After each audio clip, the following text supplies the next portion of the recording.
முதல் எனக்கும் எனது அம்மாவுக்கும் எந்தவித தொடர்பும் உறவும் கிடையாது என்பதை தெரிவித்துக் கொள்கிறேன்.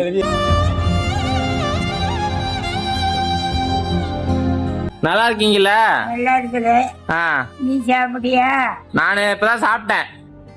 மீன் கூட ஆக்குவப்பா, பிரியாணி சோறு ஆக்கன்னா நீ திங்க மாட்டேன், அவ்வளோ அருமையா இருக்கும். நோடி இல்லாத வாழும் 100 ஆண்டு வாழ்க. எல்லாரும் நல்லா இருக்கணும்.